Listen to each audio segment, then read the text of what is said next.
하나님의 말씀은 데살로니가전서 5장 1절을 찾겠습니다. 5장 1절입니다. 5장 1절. 찾으셨으면은 다 함께 1절부터 3절까지 봉독하겠습니다. 1절부터 3절까지 성경책을 보시고 같이 봉독하겠습니다. 그러나 형제들아, 그때와 시기에 관해서는 너희에게 쓸 필요가 없으니 이는 주의 날이 밤에 도적같이 오리라는 것을 너희 자신이 정확히 알고 있기 때문이라. 그들이 평안하다, 안전하다고 말할 때에 아이벤 여인에게 진통이 오듯 갑작스런 멸망이 그들에게 임하리니 결코 피하지 못하리라. 네. 이 시간에 여러분과 함께 살펴볼 제목은 어느 날 수백만 명이 사라진다. 이 지구상에는 어느 날 수백만 명이 사라진다라는 주제로 말씀을 드리려고 합니다. 수백만 명이 사라진다. 이 세상은 멀지않아 역사상 최고의 놀라운 사건을 접하게 될 겁니다. 수많은 사람들, 즉 그리스도인들이 하늘로 끌려 올라갈 것이고 이 땅에는 유례 없는 대환란이 펼쳐지게 될 것입니다. 성경은 재림과 연관된 말씀들을 수없이 예언을 하셨습니다. 오늘을 사는 우리들에게 주시는 소망의 약속이요 또 경고입니다. 하나님의 말씀을 공부하면은 할수록 그 경고는 확실해집니다. 누구라도 하나님을 만날 준비를 하는 사람은 이 말씀에 주의를 기울여야 한다는 것입니다. 그러나 오늘날 이 세상은 이러한 경고의 소망의 말씀을 무시하지요. 그래서 교인 수는 늘어나고 교회들은 비대해져 가지만 정작 하나님의 말씀은 거절되고 있다는 것입니다. 너도 나도 세상과 친구 되기에 바쁜 나머지 신랑이신 예수 그리스도를 기다리는 마음이 없다는 거예요. 말로는 재림을 믿는다 하지만 정작 그분이 속히 오시기를 바라는 사람은 아주 적다는 것입니다. 하지만 멀지 않은 시기에 휴고가 일어날 때 그들은 그제야 깨닫게 될 것입니다. 교회를 얼마나 다녔건 어떤 직분을 받았건 구원받지 않은 사람들은 대환란에 들어가 적 그리스도 아래서 고난받아야 할 것이며 열매 없이 구원만 받은 사람들은 그리스도의 심판석에 올라가 자기의 모든 행위가 불타는 것을 허탈하게 바라보고만 있을 것입니다. 우리의 모든 믿음과 행실이 주님 앞에서 일일이 판단받는 그날이 다가오고 있다는 거예요. 따라서 그리스도의 심판석이 이르기에 앞서 우리는 하나님을 만날 준비를 해야 되겠죠. 예수 그리스도께서는 다시 오신다는 말씀을 무수히 하셨고 그 예언이 이루어지는 징조는 세계 도처에서 드러나고 있습니다. 현재 예수 그리스도께서는 바리새인들에게 시대의 표적들을 분별하지 못한다고 마태복음 16장 3절에서 말씀을 하셨습니다. 자, 우리 그러면은 다 같이 확인해 보겠습니다. 마태복음 16장 3절로 가보겠습니다. 마태복음 16장 3절, 3절에서 4절까지 볼 건데요. 32페이지입니다.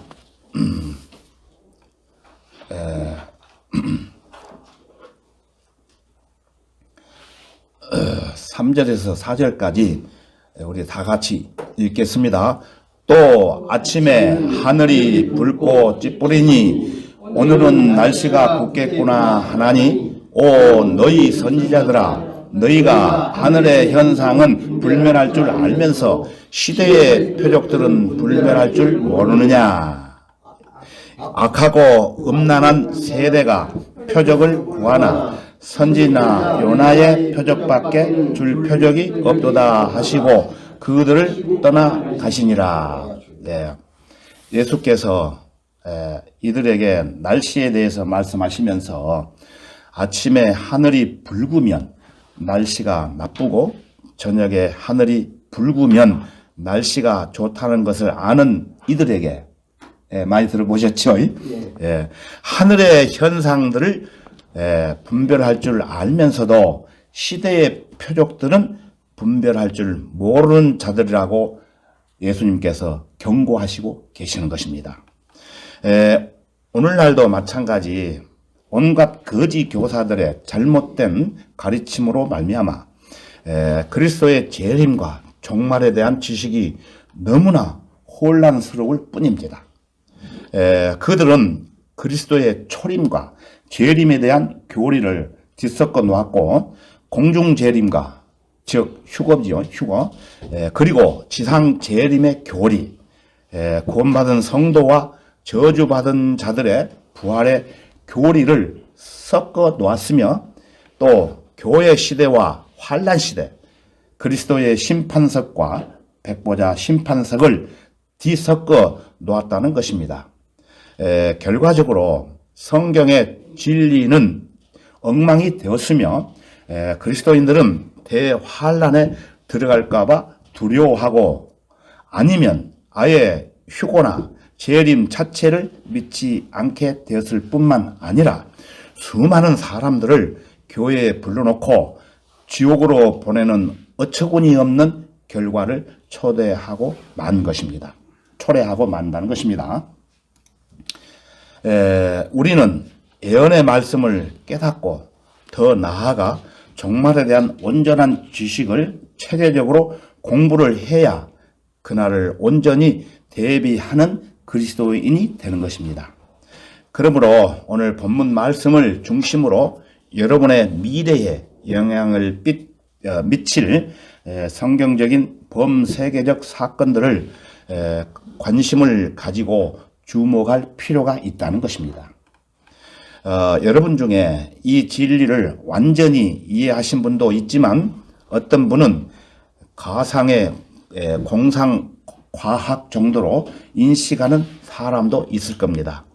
그러나 그리스도인은 거의 2000년 동안 이 사건이 일어나기를 소망하며 살아왔으며 이제 그것이 일어나기에 임박한 시점에 와 있다는 것입니다. 성경은 그리스도인들이 휴거되는 그 시점에 구원받지 못한 인간들이 이 세상에 있으면서 그때 당하는 그야말로 아비규환 이런 사건이 일어나는데 수많은 사람들이 비참한 지경에 빠져 울부짖는 그 실상에 대해 실제로 어떠한 사건이 벌어지는지를 제가 말씀을 드릴 테니까 잘 들어보시기 바랍니다. 그때가 언제인지는 아무도 모릅니다. 그러나 어느 날 갑자기 전 세계적으로 믿지 못할 일들이 일어나게 되는데 그것은 시기를 말씀드리면은 이른 아침 햇살이 막 돋아나 가장 큰 나무들의 제일 높은 부분을 비추고 있는 아침이나 아니면 어두운 밤이 될지 알 수가 없어요. 갑자기 그때 경고 사이렌도 없이 전 세계적으로 동시에 일어나는 것과 같은 도저히 믿어지지 않는 큰 소리가 들릴 겁니다. 우리는 이 소리 못 들었습니다. 그 소리는 마치 머리에 내리치는 천둥 소리 같기도 하고 귀 속에 대고 부는 나팔의 폭발음 소리로 들릴 거예요. 소리가 너무 커서 그때 하고 있던 일들을 잠시 멈추는 사태가 벌어지겠죠. 가령 폭포 소리마저 묻혀버릴 정도로 크다는 것입니다. 잇따라 마치 바로 옆방에 번개가 내리치고 원자 폭탄이 폭발한 것처럼 빛나는 눈부신 섬광이 스쳐 지나갈 것이며, 그때 또다시 마치 수십 대의 화물 열차가 동시에 돌진하는 것 같은 소리가 들릴 것입니다. 그리고 전 세계적으로 아이들을 둔 어머니들은 아이들을 찾느라 정신이 없다는 것입니다. 왜 그럴까요? 아이들이 입었던 옷과 아이들이 덮고 있던 이불만 그냥 그대로 남겨진 채 아이들이 사라져버리고 안 보이기 때문에 구원받지 못한 부모들이 그런 일들을 본다는 것입니다. 어린 아이들은 보험으로 구원을 받지 못할지라도 죄에 대해서 모르는 그 나이에는 그냥 들림받아요. 그런데 어떤 부모는 구원을 받았으면 같이 들림을 받는데, 부모가 구원을 받지 안 했으면은 아이들이 없어졌다는 얘기예요.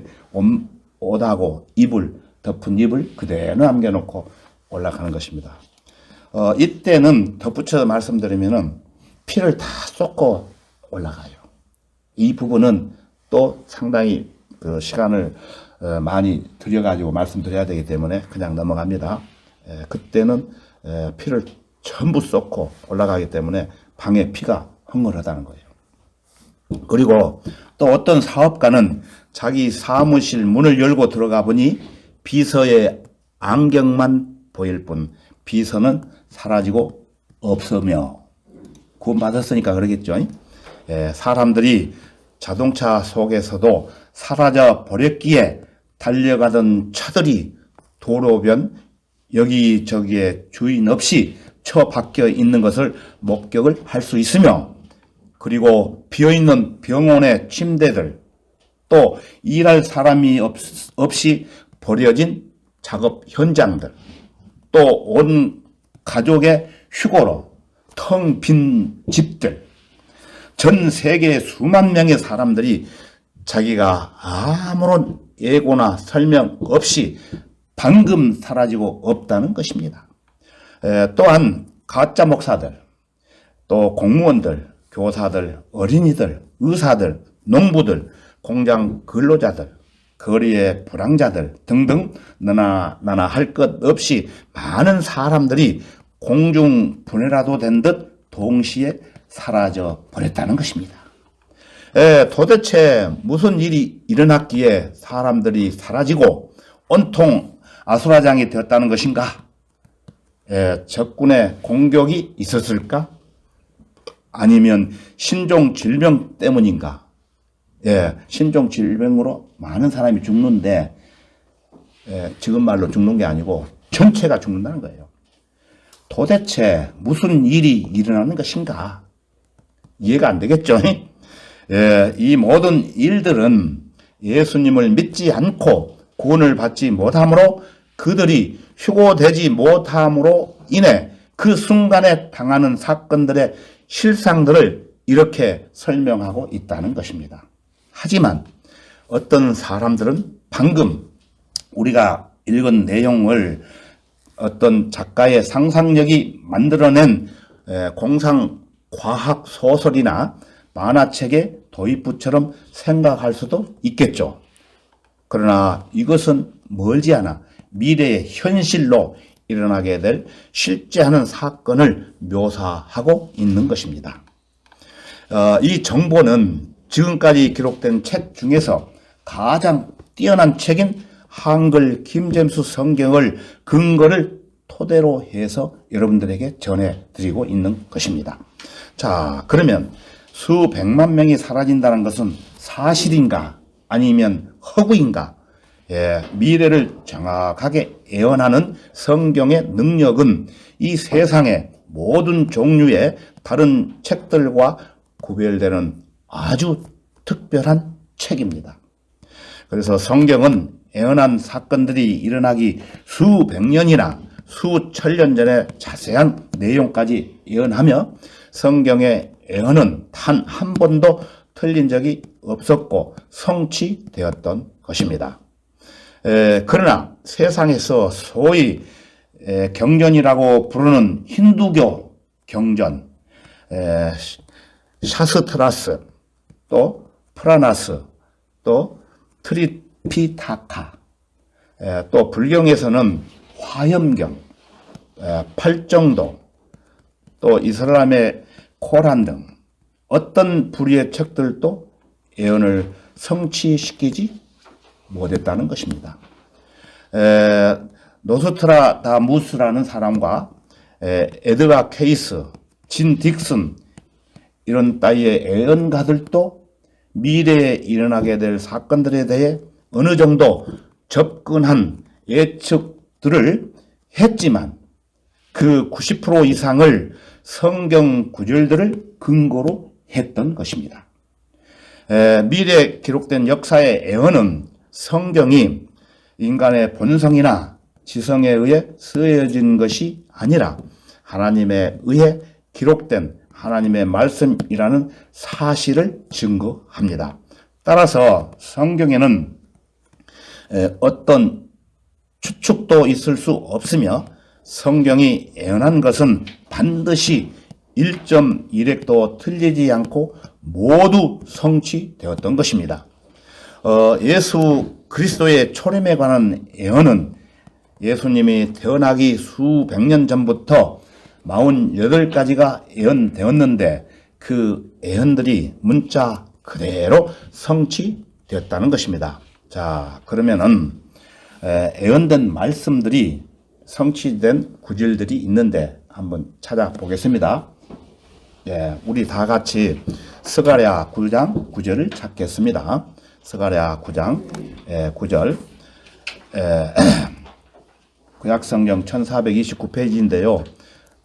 찾으셨으면은 우리 다 같이 함께 봉독을 하겠습니다.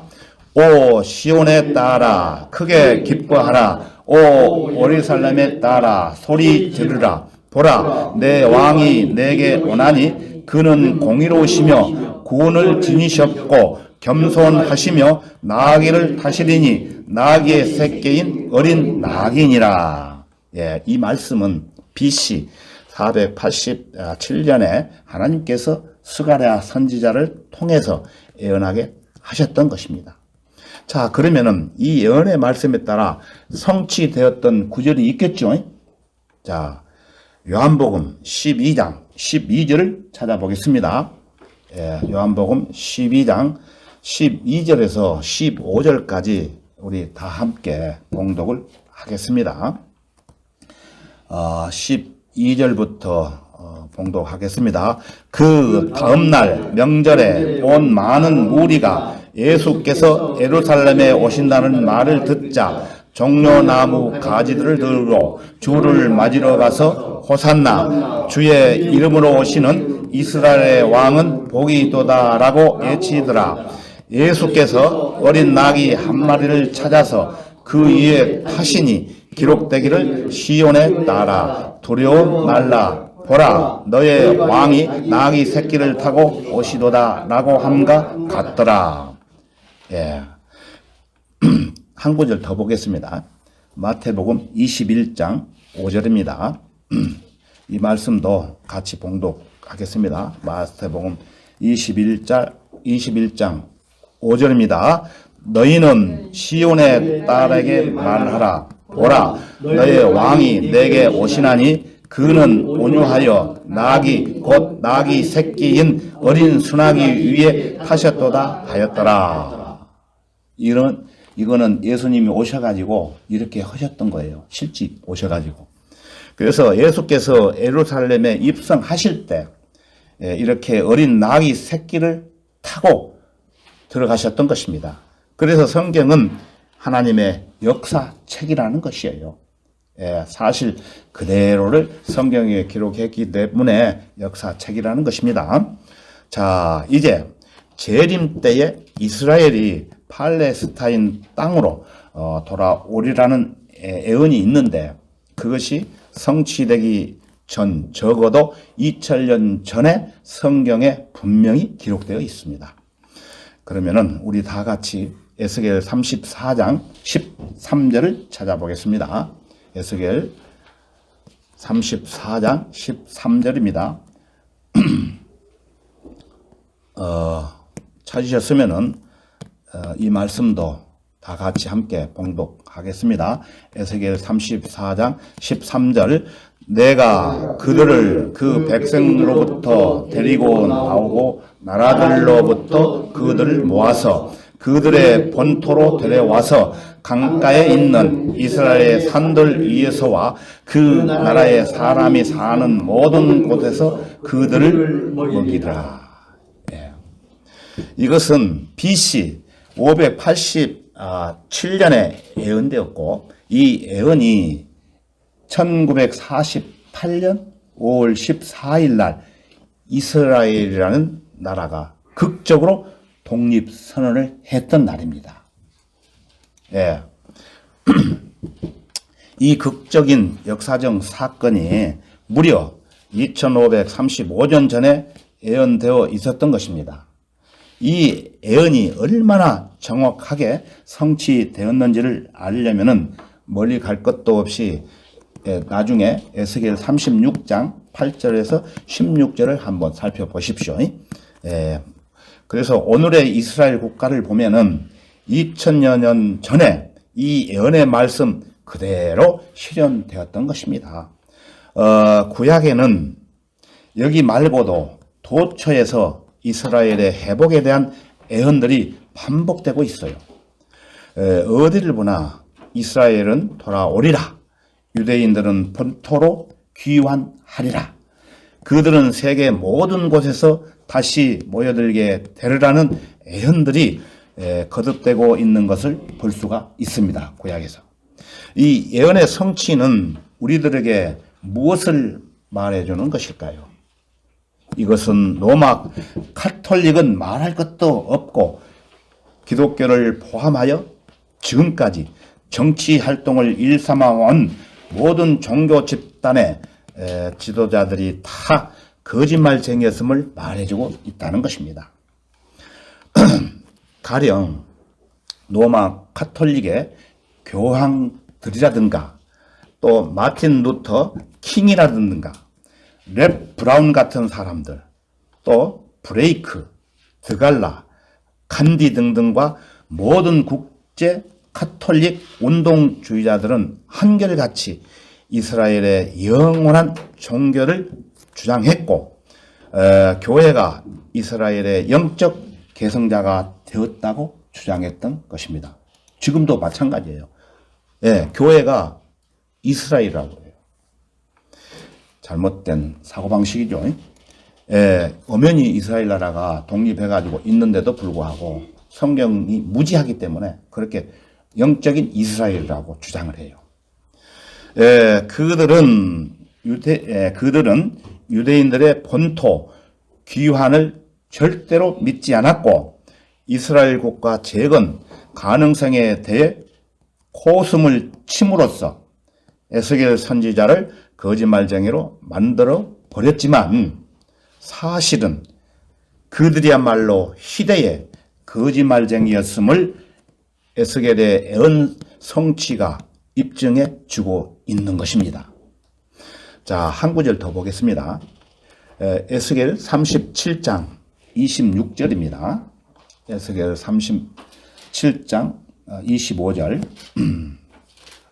찾으셨으면은 다 같이 큰 목소리로 읽겠습니다. 에스겔 37장 25절입니다. 그들은 내가 내 종 야곱에게 주어 너희 조상들이 살았던 그 땅에서 거하리니 그들 즉 그들과 그들의 자손과 그들 자손의 자손이 영원히 그 안에 거하리라. 내 종 다윗은 영원히 그들의 통치자가 되리라. 여기에서 눈여겨볼 단어가 하나 있습니다. 이 구절에서 영원이라는 단어가 두 번 나오죠. 두 번 나옵니다. 문자 그대로 영원을 말합니다.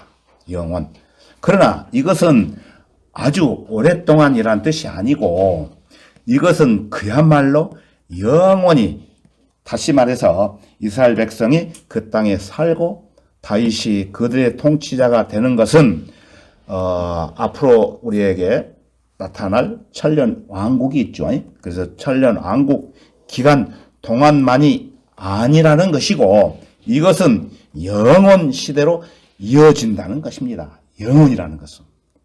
그래서 천년이라는 세월도 결코 짧은 세월은 아니죠, 여러분. 예. 그러나 영원이라는 것은 아니라는 것입니다.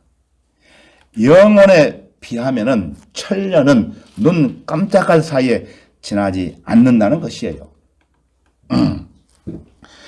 수백 년 동안 세계 각국에 흩어져 있던 유대인들이 다시 그들의 본토, 어디죠?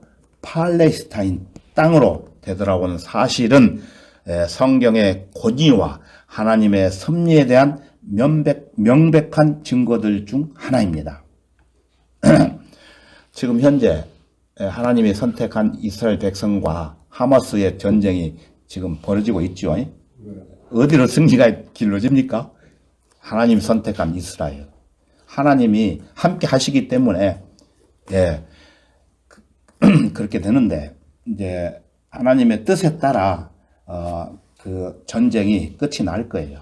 우리는 모르지만은 이 지상의 어떤 고대 국가도 자신들의 고유한 종교, 관습, 언어, 경전 등을 오늘날까지도 그대로 계승하여 이어온 나라는 전무후무하다는 겁니다. 오직 히브리 민족만이 이방 민족들에 대한 본보기와 경고로서 주님에 의해 따로 떼어져 다루어져 왔습니다. 역사는 하나님께서 주관하시며 그분이 원하시면 예언의 성취를 위해서 이 정책들도 변경시킨다는 것입니다. 예언을 위해서. 예수님께서는 자신이 재림하시기 직전에 누가복음 21장 29절에서 32절에서 경고를 하신 말씀이 있습니다. 자, 그러면 우리 다 같이 누가복음 21장 29절을 찾겠습니다. 신약성경 159페이지가 되겠죠. 누가복음 21장 29절부터 32절까지 같이 큰 목소리로 봉독 하겠습니다. 21장 29절. 또 그들에게 비유로 말씀하시기를 무화과 나무와 모든 나무들을 보라. 그것들이 싹을 내면 너희가 보고 이제 여름이 가까운 줄 너희 자신이 아느니라. 너희도 그와 같이 이런 일이 일어나는 것을 보면 하나님의 나라가 가까운 줄 알라. 진실로 내가 너희에게 말하노니 이 세대가 지나가기 전에 이 모든 일이 이루어지리라. 자, 여기 보시면은 그냥 지나갈 수 없는 단어가 이 세대가 지나가기 전에 이 모든 일이 이루어지리라. 그렇게 말씀을 하고 계셔요. 예수님께서. 자, 그러면은 이 시대라는 것은 언제부터 이 시대라고 할까요? 이 시대. 여기 성경에 나오는 그것은 국제연합이 이스라엘을 국가로서 승인한 해가 있죠. 이스라엘을. 그 해가 1949년에 생겼는데 이것은 그리스도의 재림 때 임하게 될 하나님의 나라 이전에 있는 마지막 세대라는 것입니다. 우리도 이 마지막 세대에 포함이 됩니다. 예수 그리스도의 부활 이래 그리스도의 재림은 이스라엘이 재등장하도록 해주는 가장 중요하고 놀라운 사건입니다. 이 일들은 하늘과 땅은 없어져도 내 말들은 결코 없어지지 아니하리라고 예수님께서 직접 말씀하셨습니다. 그러므로 그리스도인들은 이 사건을 말할 때 성경에는 없는 단어이지만 휴거라고 부릅니다. 휴거. 휴거의 사전적 정의는 평상적인 감각들에서 빠져나와 그것들에서 들려 올려져 잠깐 다른 존재의 상태로 옮겨진 어떤 상태를 말합니다. 예, 잠깐 다른 존재의 상태로 옮겨진다는 거예요. 휴거라는 것이. 다시 말해서 자아가 몸 밖으로 빠져나와 깨달음이나 더할 수 없는 기쁨, 환희, 그런 상태로 끌려 들어가는 체험을 뜻하는 것입니다. 휴거될 때 우리가. 그래서 휴거라는 말은 그리스도인들에게 앞으로 일어나게 될 실제적인 사건에 대해 성령께서 말씀하시는 바를 묘사하고 있기 때문에 그리스도인들이 사용하고 있는 단어입니다. 휴거가. 휴거를 이해를 하려면은 성경을 읽은 그대로 믿어야 합니다. 우리가 읽었죠? 그대로 믿어야 해요. 그래서 성경을 읽은 것에 대해 정직하지 않다면 성경에 있는 진리를 결코 발견할 수가 없습니다. 성경은 어떤 교회나 교회 지도자들이 자신들의 신학적인 체계를 구축하는 악한 목적에 사용돼서는 안 된다는 거예요. 그럼에도 불구하고 어떤 교회나 교회 지도자들은 성경이 말씀하는 것 대신에 자기들이 원하는 의미를 얻기 위해서 세 가지 방법으로 성경을 변개하는 우를 범했던 것인데 그 세 가지를 제가 말씀을 드리면은 첫째, 문맥 속의 한 구절을 삭제했고, 문맥 속에 크게 말씀드린 거예요. 내가 세 가지를. 문맥 속의 한 구절을 삭제했고, 두 번째는 하나님의 말씀에 원본에 없는 단어들을 첨가를 했고, 세 번째는 하나님의 말씀에 원본에 있는 단어들을 다른 단어로 대체했다는 것입니다. 제가 나중에 또 설명을 드리는데 잠깐 말씀드리면은 개역 성경은 보면은 세례 요한이라고 나오고 또 세례라고 이렇게 써진 글이 많이 있어요. 근데 우리 성경은 세례는 하나도 없고 침례 요한이라고 침례라고 나와요. 근데 그 사람들이 이렇게 성경을 읽는 거 보면은 분명히 세례라고 써졌는데 침례라고 읽어요. 나중에 녹음된 거를 녹화해 놓은 거를 내가 한번 언제 이 설교하면서 보여드릴게요. 참 희한한 사람들이요. 아니 성경 이 말씀 그대로 읽어야 되잖아요. 성경을. 그런데 세례라고 써졌는데 침례라고 읽어요. 예, 희한한 사람들이에요. 이 사람들은. 그거는 성경이 틀렸던지 자기가 틀렸던지 두 개 중에 하나 상식적으로 이해를 해야 되는데 못해요. 이해를 못하고 계속 그 밑에 복음 설교를 한다고 하는 사람들이 이 성경 가지고 자기 성경에 세례라고 써졌는데 바꿔가지고 침례라고 읽어요. 한글도 모르는 사람들 같아요. 아주 제가 이거에 대해서 칼날같이 제가 비평을 할 겁니다. 나중에. 이것뿐만 아니고 여러 가지. 그래서 개역 성경은 36,000군데가 틀려 있어요. 신약 성경만 해도 2,200군데 성경이 틀려가지고 있어요. 있는 성경도 없음이라고 그러고. 아주 개짜들이에요. 제가 그때는 몰랐는데 이 킴제임스, 한글 킴제임스 성경을 공부하면서 그걸 대조하면서 보면서 어떤 사람이 쓰레기통에 버리라고 했는데 정말 쓰레기통에 버려야 될 성경이구나. 그렇게 요즘 마음에 와 닿아요.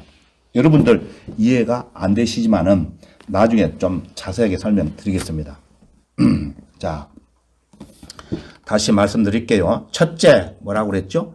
문맥 속의 한 구절을 삭제를 했고, 둘째, 하나님의 말씀에 원본에 없는 단어들을 첨가를 했고, 셋째, 하나님의 말씀에 원본에 있는 단어들을 다른 단어로 대체했다는 것입니다. 그러니까 방금 제가 말씀드린 대로 세례를 침례로 이렇게 고쳐가지고 쓰면 모르는데 그냥 그렇게 쓴다는 거예요.